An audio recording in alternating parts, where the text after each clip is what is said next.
Bonjour à tous, j'espère que vous allez bien. Alors, bienvenue dans cette nouvelle vidéo. Aujourd'hui, je vais vous parler des 13 outils de l'agent immobilier. Alors, 13, j'espère que ça ne vous porte pas malheur. Moi, je n'y crois pas. 13, ça m'a toujours porté bonheur. Donc, les 13 outils de l'agent immobilier, c'est parti. Restez bien au bout de cette vidéo car il y aura 2 bonus.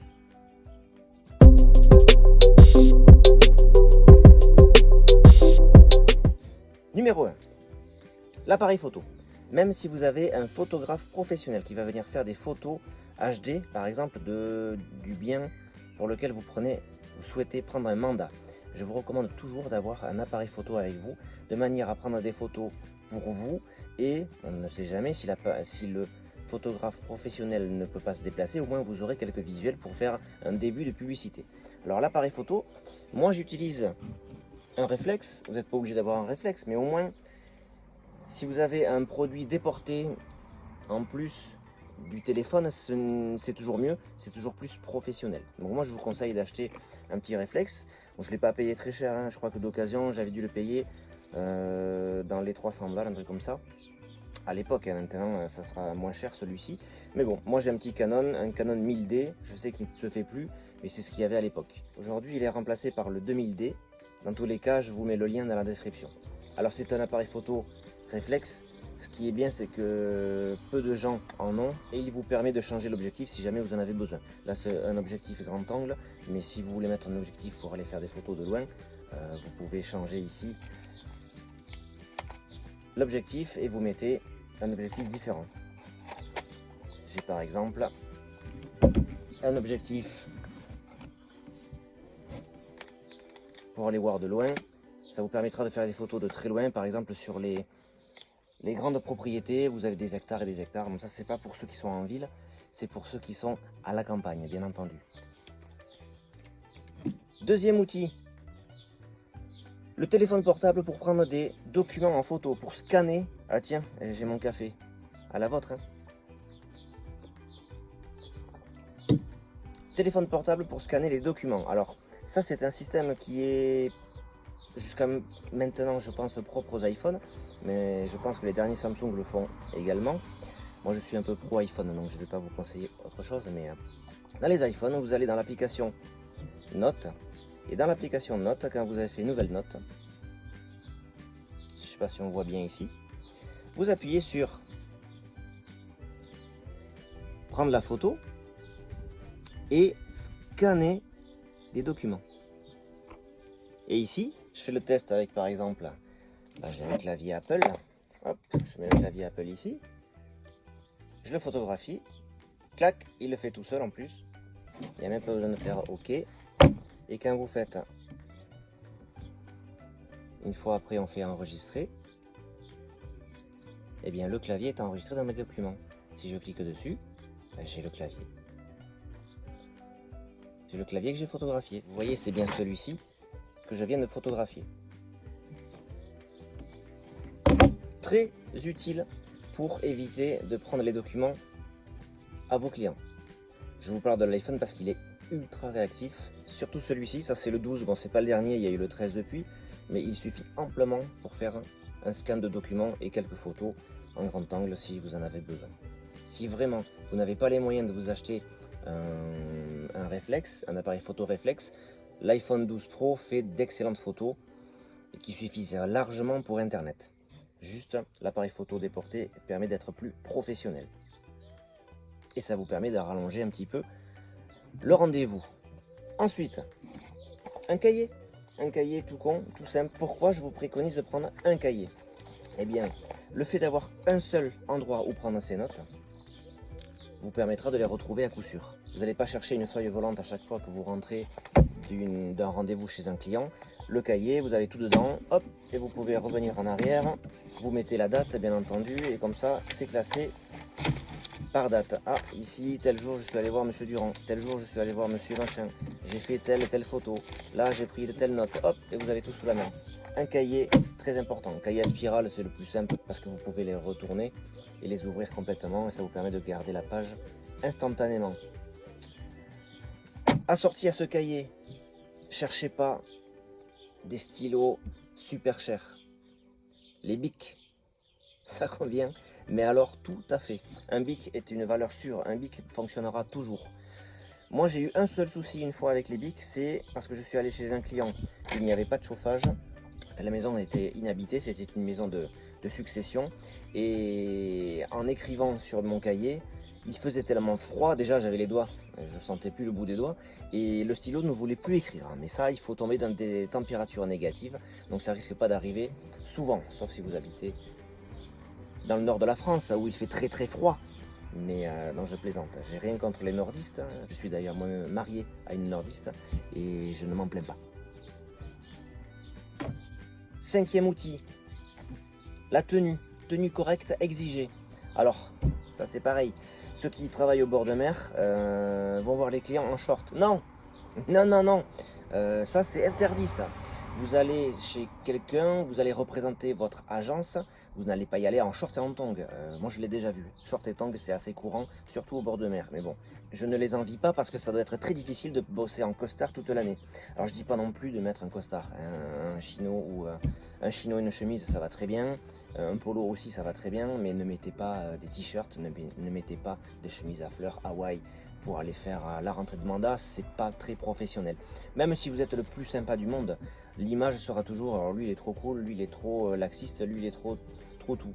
Donc un agent immobilier ou une agent immobilier doit être dans ses postures et dans ses accoutrements assez classiques, assez passe-partout et assez carré. Plus vous êtes carré sur vous, plus les gens auront l'impression que vous êtes carré dans vos dossiers. Le sixième outil, c'est le maîtreur.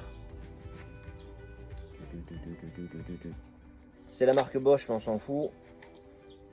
Un maîtreur, peu importe la marque, même une sous-marque, ça fonctionne très bien. Ils sont tellement précis aujourd'hui que vous pouvez prendre même une sous-marque, ça fera l'affaire.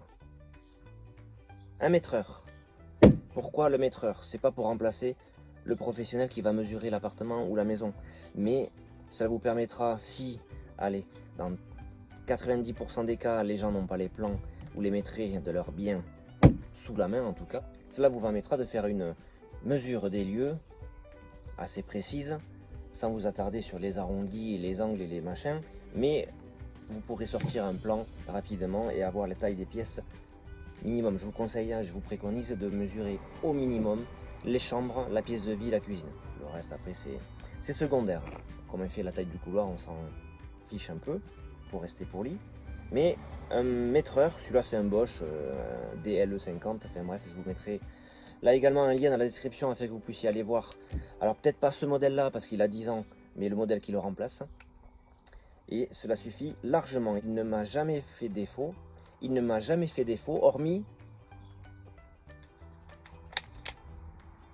les piles usagées. Et oui, toujours vérifier que vous avez des piles avant d'aller chez le client et non pas chez le client comme beaucoup en font. Si vous voulez des piles, ben moi j'avais toujours ça sur moi, comme ça. Là il y a 24 piles, impossible de tomber en panne avec ça. Toujours dans la voiture, très utile. Et dans le cas où l'appareil tomberait en panne, dans le cas où les piles tomberaient en panne, tous les deux en même temps, ça peut arriver, vous avez le maîtreur manuel.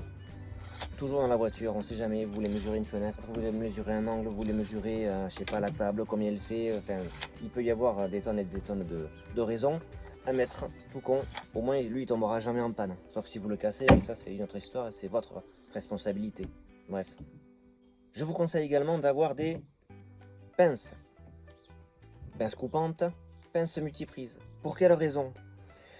J'en ai eu souvent besoin. Alors moi je suis un peu bricoleur, donc évidemment ça m'a beaucoup servi, mais on ne sait jamais, vous devez fixer un panneau, vous devez, j'en parlerai après, mais vous devez couper les attaches de vos panneaux, vous devez couper les liens d'un panneau que vous devez enlever. Vous pouvez également faire une réparation si vous exigez que cela est nécessaire. Moi ça m'est déjà arrivé, réparer un bout de clôture pour pas que les intrus s'immiscent dans la propriété privée.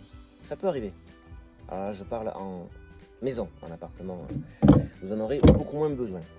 Je vous conseille également d'avoir du gel hydroalcoolique. Alors, moi, le gel hydroalcoolique, je ne l'ai pas pris par rapport au Covid-19 ou à quelques virus que ce soit. Je l'ai pris parce que quand vous allez chez les gens, vous mettez vos mains partout, vous allez fouiller partout, et il est normal de tout toucher. Donc, entre chaque client, pour votre hygiène corporelle et pour le respect de vos prochains clients, parce que j'espère que vous n'aurez pas un rendez-vous dans la journée, vous pouvez vous passer les mains au gel hydroalcoolique. Moi, ça fait 10 ans que je l'utilise, un peu plus de 10 ans que je l'utilise, et c'est super. Il n'y a pas d'eau, un peu de gel hydroalcoolique.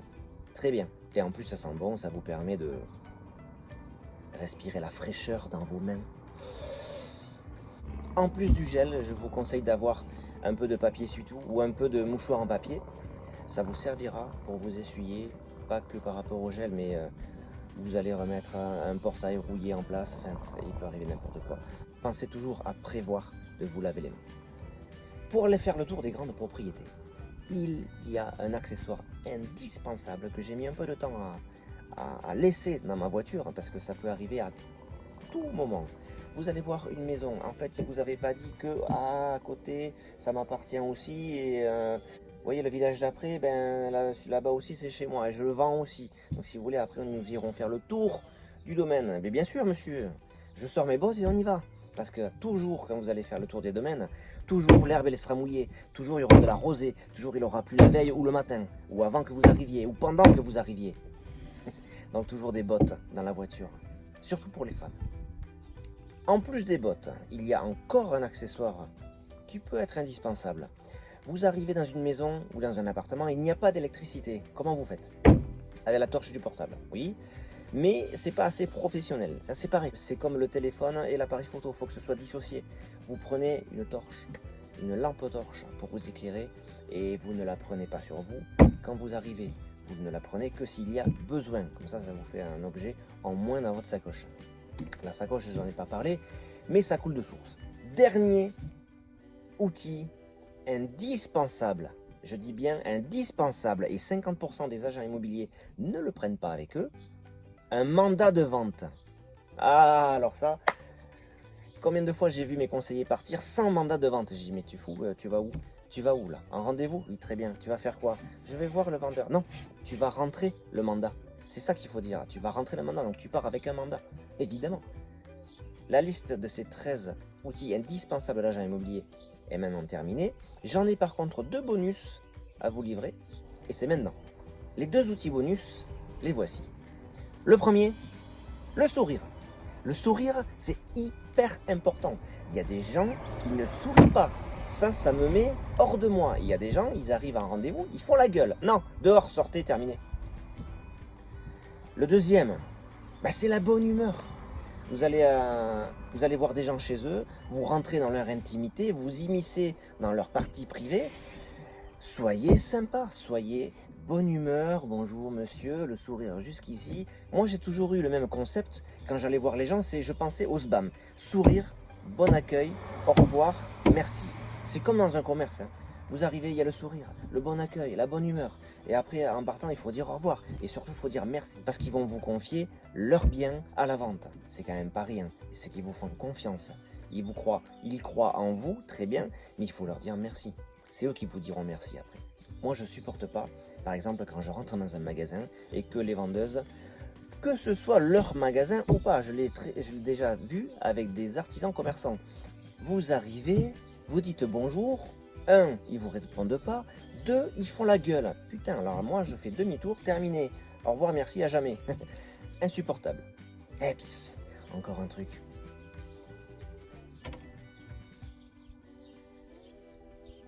Là on le voit bien. Les serflex, les accroches. Bonus supplémentaire. C'est logique, hein. Mais privilégiez ça plutôt que des cordes. Ça marche bien. Alors il faut en prendre des grands. De toute façon, si vous en avez plusieurs, vous pouvez les mettre bout à bout et ça vous en fait un grand. Mais ça tient super bien et c'est pas facile à enlever, surtout à main nue. Je parle pour les concurrents, parce qu'il y a des concurrents malheureusement qui vous enlèvent les panneaux. Ça veut dire qu'ils n'ont que ça à foutre, mais il y en a, ils le font. Si tu as aimé cette vidéo, n'hésite pas à mettre un like et à t'abonner. Vous retrouverez la liste des outils dans la description de cette vidéo. Ce sont des liens affiliés. Et si vous passez par eux pour acheter l'outil, je percerai une commission. Je vous dis ça en toute transparence. Sur ces bonnes paroles, je vous souhaite une bonne journée. Là, il fait beau. Je vais encore en profiter. Je suis en haut, bien habillé. En bas, j'ai un short. C'est pour ça que je ne le montre pas. Je vous souhaite une bonne journée et à bientôt. Ciao.